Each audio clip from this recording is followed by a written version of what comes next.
حضرت امام حسین تشریف لائے، بچوں سمیت آئے۔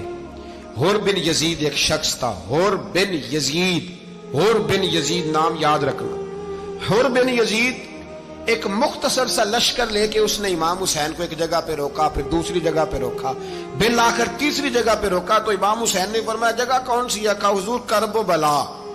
فرمایا بس یہی خیمے لگا دو، یہی۔ حضرت سیدہ زینب نے پوچھا امام حسین سے کہ سارے زمانے نے روکا ہے، ٹھیک ہے آپ حق پہ ہیں، یہ بھی سب نے کہا ہے آپ حق پہ ہیں، پر روکا بھی سب نے، آپ روکے کیوں نہیں؟ تو ابن کثیر اور ابن اسیر لکھتے ہیں کہ امام حسین رو پڑے، کہنے لگے بہن میں رک جاتا پر میں نے رات کو نانا مصطفیٰ کو خواب میں دیکھا ہے۔ تو حضور نے فرمایا حسین اگر آج یہ رواج پڑ گیا نا یزید جیسے لوگوں کا تو قیامت تک پڑا رہے گا، پھر لوگ کہیں گے کوئی نکلا نہیں تھا تو ہمیں بھی نکلنا، پھر لوگ ظالموں کے سامنے گردنیں جھکانے کے عادی ہو جائیں۔ میں کہتا رہتا ہوں، کہہ رہا ہوں، کربلا کی جنگ کفر اسلام کی جنگ نہیں، کفر اسلام کی جنگ نہیں کربلا کی، کیونکہ یزید تو بڑا پکا نمازی تھا، خطبہ دیتا تھا وہ تو۔ جب امام حسین رضی اللہ تعالیٰ عنہ نے کربلا کے میدان میں جمعے کا دن تھا تو یزید کے سامنے کو بات کرنی شروع کی عمر بن سعد کے سامنے، تو عمر بن سعد کہنے لگا حسین زیادہ باتیں نہ کر، ہمارا جمعہ لیٹ ہو رہا ہے، جنگ کے لیے تیار ہو، فٹافٹ آ۔ اہل بیت نبوت کو قتل کریں گے اور قتل کے بعد پھر نماز پڑھیں گے اور پھر کہیں گے اللہم صلی علی محمد وعلی آل محمد، اسی نماز میں پھر درود بھی پڑھیں گے۔ یہ کیسا مرتبہ ہے، کیسا انداز ہے، دوستی قاتل سے بھی مقتول سے یارانہ بھی۔ حور بن یزید امام حسین سے کہنے لگا مجھے حکم ہے آپ کو روکنے کا، آپ آگے نہیں جا سکتے۔ امام صاحب نے فرمایا وجہ؟ زمین اللہ کی ہے۔ اس نے کہا آپ بیعت نہیں کر رہے، یزید کی حالات آپ کے حق میں درست نہیں ہیں، آپ نہیں جائیں گے۔ امام روک گئے۔ ظہر کی نماز کا وقت ہوا تو حضرت علی اکبر امام حسین کے بڑے صاحبزادے انہوں نے اذان ظہر پڑھی تو حور بن یزید کے لشکر نے امام حسین کے پیچھے نماز ادا کی۔ کہا بھئی تم مقابلے میں آئے ہو، نماز پیچھے پڑھتے ہو؟ کہا حضور مقابلہ تو تلواروں سے کر رہے ہیں پر ہمارا دل تو مانتا ہے نا کہ مصطفیٰ کا نواسہ بڑی شان والا ہے۔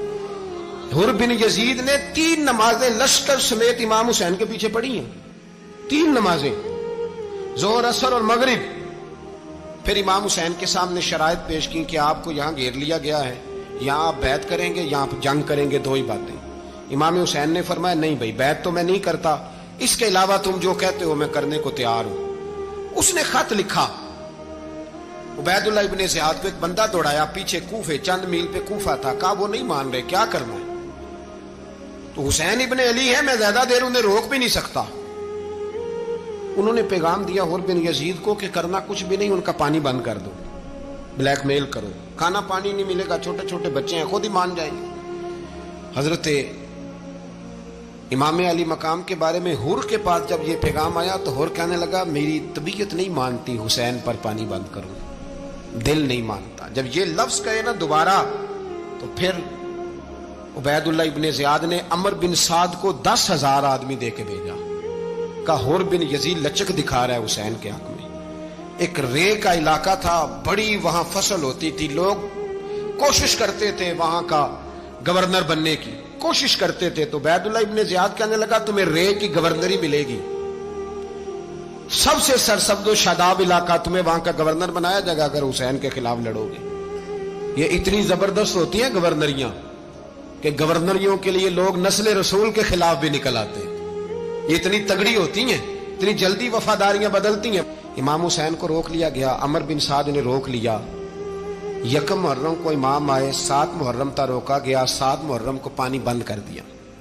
جانور پانی پیتے تھے، گھوڑے پیتے تھے، کتے پیتے تھے، لیکن مصطفیٰ کے گھرانے کو پانی پینے کی اجازت، 3 دن تک پانی بند رہا۔ 9 محرم کو عمر بن سعد نے اور لوگ بلائے۔